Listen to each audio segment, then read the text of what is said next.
ഇനിയിപ്പം ഞാൻ പറയാൻ പോകുന്നത് ലിവർ ഡിസീസിനെ പറ്റി, അതായത് കരൾ രോഗങ്ങളെ പറ്റിയാണ്.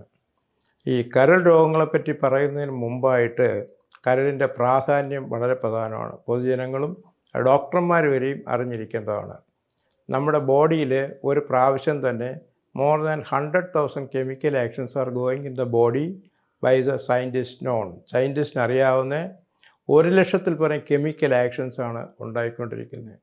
ഇതിൻ്റെ മെജോറിറ്റിയും ഇത് പ്രൊഡ്യൂസ് ചെയ്യുന്നത് ലിവർ തന്നെയാണ്. ലിവറിൻ്റെ ഒരു പ്രത്യേകത എന്ന് പറഞ്ഞു കഴിഞ്ഞാൽ ലിവറിനെ സൂക്ഷിച്ച് കൈകാര്യം ചെയ്തു കഴിഞ്ഞാൽ അതൊരു ഡിസീസാണെന്ന് നമുക്ക് പറയാൻ ഒക്കത്തില്ല. പക്ഷേ അത്രയും നമ്മൾ ലിവറിനെ കെയർ ചെയ്യണം. ലിവറിനെ കെയർ ചെയ്യണമെന്ന് പറഞ്ഞാൽ ലിവറിന് ഏറ്റവും പ്രധാനപ്പെട്ടത് ആഹാരം എന്ന് പറഞ്ഞാൽ ഫ്രൂട്ട്സ് ആൻഡ് വെജിറ്റബിൾസാണ്. പിന്നെ നമ്മുടെ ഏറ്റവും പ്രധാനം എന്ന് പറഞ്ഞു കഴിഞ്ഞാൽ ആഹാരത്തിൻ്റെ കാര്യം പറയാതിരിക്കാൻ ലിവറിൻ്റെ കാര്യം.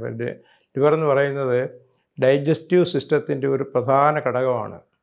ഇപ്പോൾ ഡൈജസ്റ്റീവ് സിസ്റ്റം എന്ന് പറഞ്ഞു കഴിഞ്ഞാൽ ഈ more than 90% mental diseases and 95% physical diseases are coming from the large intestine related with the liver. എന്ന് പറഞ്ഞു കഴിഞ്ഞാൽ ഏകദേശം 90% മാനസിക രോഗങ്ങളും 95% ശാരീരിക രോഗങ്ങളും നമ്മുടെ ഡൈജസ്റ്റീവ് സിസ്റ്റത്തിൽ നിന്ന് ഉണ്ടാകുന്നതാണ്. അതിൻ്റെ ഏറ്റവും പ്രധാനപ്പെട്ട ഓർഗൻ എന്ന് പറഞ്ഞു കഴിഞ്ഞാൽ ലിവറാണ്. ലിവർ എന്ന് പറയുമ്പോഴത്തേക്ക് liver is the factory of the human body എന്നാണ് പറയുന്നത്. നമുക്ക് വേണ്ടുന്ന എല്ലാ കെമിക്കൽസും ഉണ്ടാക്കുന്നതും അത് പ്രവർത്തിക്കുന്നതും രക്തത്തിൽ കൊടുക്കുന്നതും തലച്ചോറിനും എല്ലാത്തിൻ്റെയും ഭാഗമായിട്ട് ലിവറിൽ 2-3 കണ്ടീഷനിലാണായിട്ട് ഉണ്ടാകുന്നത്. അപ്പോൾ അത് ലിവറിന് ചില ഈ സോക്കേടുകൊണ്ട്, കാരണം ഈ ലിവറിനെ ബാധിക്കുന്ന 2-3 കാരണങ്ങളുണ്ട്. ഒന്ന്, ഏതെങ്കിലും സിവിയർ ഇൻഫെക്ഷൻ ഉണ്ടെങ്കിൽ ലിവറിനെ ബാധിക്കാം. അപ്പോൾ അതിന് യഥാർത്ഥമായിട്ട് വരുന്നത് ഈ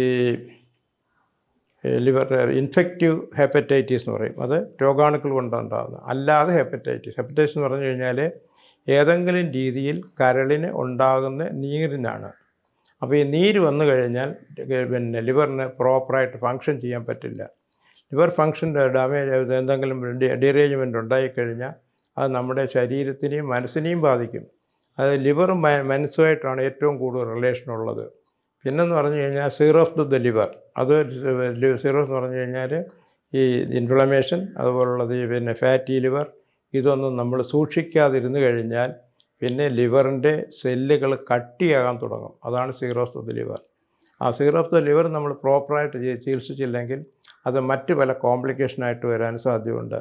ഈവൻ ലിവർ ക്യാൻസർ വരെയും വരാൻ സാധ്യതയുണ്ട്. അതുകൊണ്ട് നമ്മുടെ ലിവർ എന്ന് പറഞ്ഞു കഴിഞ്ഞാൽ വളരെ പ്രധാനപ്പെട്ട ഒരു അവയവമാണ്.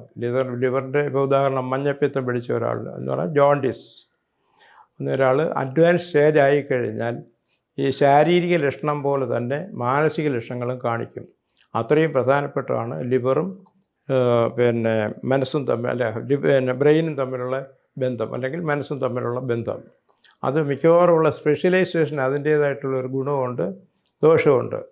ഇപ്പോൾ ഒരു മാനസിക രോഗി ഒരു സൈക്കാട്രിസ്റ്റ് അടുത്ത് പോയി കഴിഞ്ഞാൽ അവർ ഈ ലിവറിനെ പറ്റി നോക്കത്തേയില്ല.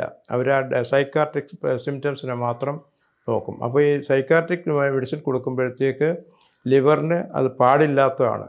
അത് നോക്കാതെ അല്ലെങ്കിൽ അറിയാതെ കൊടുക്കുന്നതാണ്. അത് ഡോക്ടർമാരെയും കുറ്റം പറയില്ല, അവർ പഠിച്ചത് അവർ ചെയ്യുന്നു.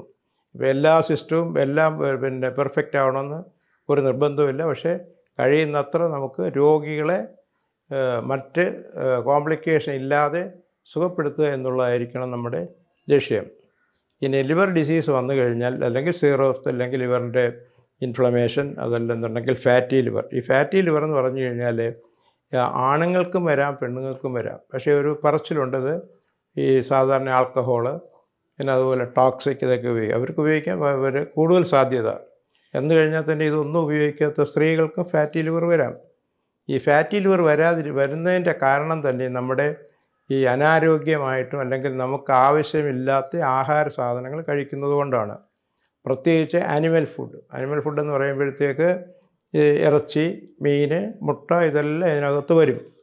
പക്ഷേ നമുക്ക് ലിവറിൻ്റെ ഏറ്റവും പ്രധാനം എന്ന് പറഞ്ഞു കഴിഞ്ഞാൽ ചോദിക്കും, നമുക്ക് പിന്നെ ഇതൊന്നും കഴിക്കാതെ പ്രോട്ടീൻ്റെ ആവശ്യമില്ലെന്ന് ചോദിക്കും. നമ്മുടെ ബോഡിക്ക് ഏറ്റവും പ്രധാനമാണ് പ്രോട്ടീൻ. അതായത് ബോഡി ബിൽഡേഴ്സിന് അല്ലെങ്കിൽ ബോഡി ബിൽഡിങ് അതിന് അത്യാവശ്യമായിട്ടുള്ളതാണ് പ്രോട്ടീൻ. ഈ പ്രോട്ടീൻ നോൺ വെജിറ്റേറിയൻ അല്ലെങ്കിൽ വെജിറ്റേറിയൻ എങ്ങനെ കിട്ടുന്നു എന്ന് പറഞ്ഞു കഴിഞ്ഞാൽ 1 കിലോ ചെറുപയറിൽ 4 കിലോ ഇറച്ചിക്ക് തുല്യമായിട്ടുള്ള പ്രോട്ടീനുണ്ട്. പക്ഷേ ഇത് ഞാൻ ഇതെടുത്ത് പറയാൻ കാരണം ഡോക്ടേഴ്സിന് പോലും അറിയാൻ പറ്റാത്തതാണ്. അതിൻ്റെ കാരണം എന്താണ്? ഡോക്ടർമാർ ട്രീറ്റ്മെൻറ്റ് കൊടുക്കുക, അല്ലെങ്കിൽ മെഡിസിൻ പ്രിസ്ക്രൈബ് ചെയ്യുക, അതിൻ്റെ ഡയറക്ഷൻ കൊടുക്കുക. അവർക്ക് ഡയറ്റിൻ്റെ കാര്യം ഡോക്ടർമാർ മൈൻഡ് ചെയ്യാറേ ഇല്ല. അതുകൊണ്ടാണ് മിക്കവാറും എല്ലാ ഹോസ്പിറ്റലുകളിലും ഒരു ഡയറ്റീഷ്യനെ വെച്ചിട്ടുണ്ട്. അപ്പോൾ അവരുടെ തന്നെ പ്രോപ്പർ ട്രെയിനിങ് അല്ല എന്ന് WHO തന്നെ പറഞ്ഞിട്ടുണ്ട്. കാരണം ഈ നോൺ വെജ് ആവശ്യമില്ലാത്ത വെജിറ്റേറിയൻ ആവശ്യമില്ലാത്ത സ്ഥലത്ത് നോൺ വെജ് കൊടുക്കും. നോൺ വെജ് കൊടുക്കുമ്പോൾ ഇത് എല്ലാ അവയവങ്ങളെയും ബാധിക്കും. അതുപോലെ ലിവറിനെ അത് കൂടുതലായിട്ട് ബാധിക്കും. അപ്പോൾ ലിവറിന് ഇഷ്ടപ്പെട്ട ആഹാരം എന്ന് പറഞ്ഞു കഴിഞ്ഞാൽ കെമിക്കൽ ഇല്ലാത്തതായാലും, അതായത് രാസവസ്തുക്കൾ ഇല്ലാത്ത ഫ്രൂട്ട്സും വെജിറ്റബിൾസുമാണ്. പക്ഷേ നമ്മുടെ ഈ മോഡേൺ സമയത്ത് ഇതൊക്കെ കിട്ടാൻ വലിയ പ്രയാസമാണ്. അതുകൊണ്ട് ഏതെങ്കിലും രീതിയിൽ ഈ കർഷകർ രാസവളം ഉപയോഗിക്കാത്ത ഫ്രൂട്ട്സും വെജിറ്റബിൾസും കഴിക്കുന്നതായിരിക്കും ഏറ്റവും നല്ലത്. അതുകൊണ്ട് ലിവറിൻ്റെ പോലെ തന്നെ ഇതുപോലെ ഓരോ സോക്കേഡിനും നമുക്കിതുപോലെ കോംപ്ലിക്കേഷൻ എല്ലാം വരാം. അതായത് ആഹാരമാണ് നമ്മുടെ മെയിൻ ഫുഡ്. അതായത് medicine must be our food, food must be our medicine. Medicine ആയിരിക്കണം നമ്മുടെ ആഹാരം, ആഹാരം തന്നെ ആയിരിക്കണം നമ്മുടെ മരുന്നും.